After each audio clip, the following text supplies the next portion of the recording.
Resolve करने की कोशिश करते हैं।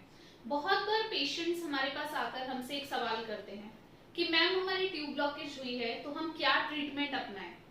मुझे यकीन है जितने लोग ये वीडियो देख रहे हैं ज्यादातर लोगों के क्वेश्चंस यही होंगे कि ट्यूब ब्लॉकेज के ट्रीटमेंट के लिए हमारा बेस्ट ऑप्शन क्या होना चाहिए।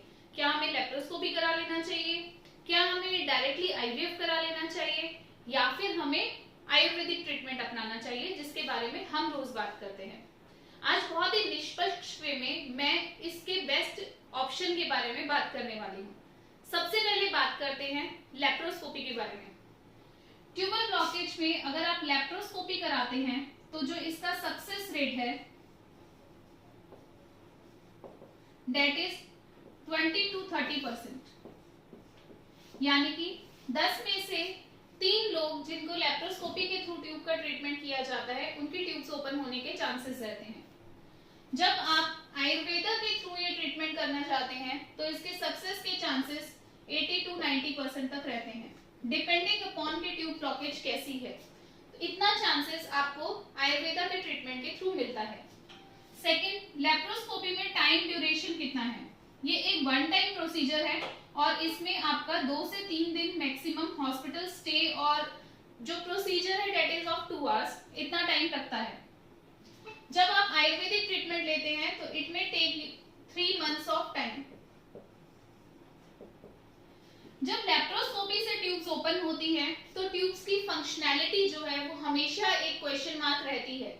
रीजन बीइंग, जब आपने लेप्रोस्कोपी से ट्यूब के अंदर दवा डाली, लेप्रोस्कोपी किया तो आपने जस्ट ये चेक किया कि ट्यूब के एंड में जाकर किसी भी तरीके के एडहेशंस हैं तो उसको सीजर से कट किया जाए ताकि वो एडहेशंस रिजॉल्व हो और ये ट्यूब ओपन होने के चांसेस रहें। या फिर यूट्रस की जो स्टार्टिंग है यहाँ पर अगर कुछ एडहेशंस हैं तो वी कैन ट्राई आउट कि उन एडहेशंस को रिजॉल्व कर सके with the help of instrument, तो उसके चांसेस जो है हार्डली 20 to 30% तक रहते हैं। And another thing is root cause of these adhesions, यानी कि ये एडहेशंस वापस जड़ से नहीं गए हैं तो वो रेशों के बीच में जो जाले रहते हैं आपने आज काट के निकाले तो 2 से 3 महीने में वो वापस से बाउंस बैक करते हैं। इसीलिए लेप्रोस्कोपी के बाद की जो विंडो है फर्टिलिटी के लिए, नेचुरल कंसेप्शन के लिए, वो नेचुरल कंसेप्शन की जो विंडो रहेगी वो विंडो 2 to 3 months रहती है।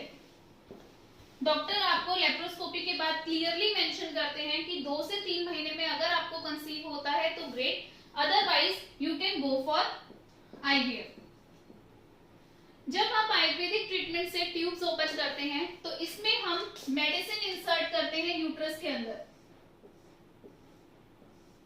यूट्रस में कोई कट्स नहीं लगाए जा रहे, किसी तरीके की सर्जरी नहीं की जा रही है, सिर्फ यूट्रस में मेडिसिन इंसर्ट की जा रही हैं डिपेंडिंग अपॉन द कंडीशन।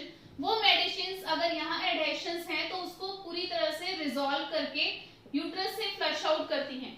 अगर वो एडहेशंस आपके ट्यूब्स के इंटरनल रेशो में है तो सिंस मेडिसिन ऑयल बेस होती हैं तो वो ऑयल्स में कैपेसिटी होती है डीप से टिश्यूज में जाने की, और इन एडहेशंस के बीच में भी अगर किसी भी तरीके के एडहेशंस, इन सीलिया के बीच में भी अगर किसी तरह के एडहेशंस हैं तो उसको भी रिजॉल्व करने की। इसी वजह से ट्रीटमेंट के बाद ट्यूब की फंक्शनैलिटी का क्वेश्चन रिजॉल्व हो जाता है और ट्यूब्स की फंक्शनैलिटी प्रॉपरली रिवाइव की जा पाती है।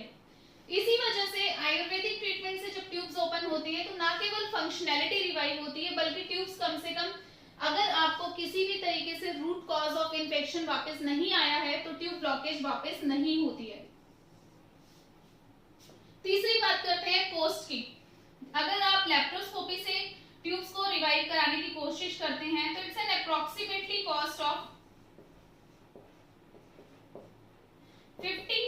60,000 to 1 lakh और 1+ डिपेंडिंग अपॉन किस कंडीशन में, किस हॉस्पिटल में आप ये लेप्रोस्कोपी करा रहे हैं। जब आप आयुर्वेदा से ये ट्रीटमेंट करते हैं तो this cost you approximately 10,000 to 15,000 per month.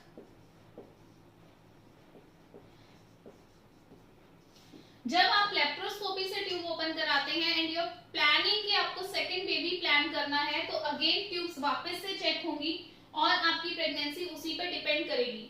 जब आप आयुर्वेदिक ट्रीटमेंट से प्लान कर रहे हैं तो आपकी tubes once open they are always open, तो आपको दोबारा से ट्यूब्स के ऊपर सोचने की जरूरत नहीं पड़ती है। अब बात करते हैं टेस्ट ट्यूब बेबी की। जब आप टेस्ट ट्यूब बेबी में जाते हैं तो success rate is all over world it is 30%। If you are below 30 years, अगर आपकी एज 30 प्लस से है और 35 तक है, then this success goes to 25%, and if it is above 35, then it goes to less than 25%. So this is the success rate. And second and most important thing is mandatory monetary issues, that cost goes to 2 lakhs to 4 lakhs.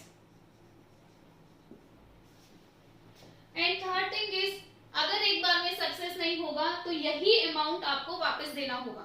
I agree, किसी भी treatment में 100% assurity नहीं होती है, but still अगर आप natural तरीके से बिना किसी सर्जरी के ट्यूब्स को ओपन कराने का आपको कोई भी चांस मिल रहा है, I don't think no one should leave it, तो वो चांस आपको लेना ही चाहिए। इसीलिए आई ऑलवेज रिकमेंड कि ये ऑप्शन हमेशा लास्ट ऑप्शन होता है। मैं अपने पेशेंट्स को हमेशा कहती हूँ IVF is the last option, that is not the best option, because WHO के हिसाब से कोई भी फीमेल 3 IVF करवा सकती है, तभी उसकी बॉडी हेल्दी रहती है। If you goes more than it, तो वो आपको लेटेस्ट स्टेजेस ऑफ लाइफ में कॉम्प्लिकेशंस हमेशा शो करती हैं।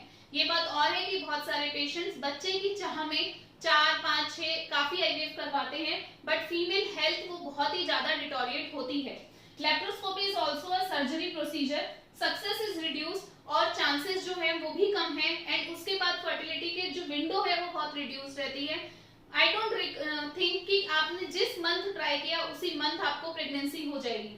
So that is why on a genuine basis my preference is Ayurvedic treatment. Go for Ayurvedic treatment if you are suffering from tubal blockage issue.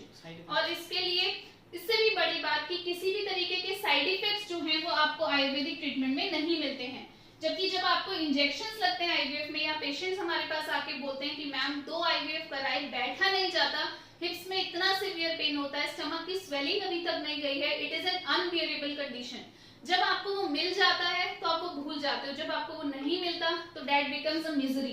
तो इसी वजह से अगर किसी को भी ट्यूबल ब्लॉकेज का इशू है तो as a genuine suggestion go for Ayurvedic treatment, और उसके लिए आप कभी भी आशा आयुर्वेदा में संपर्क कर सकते हैं। धन्यवाद।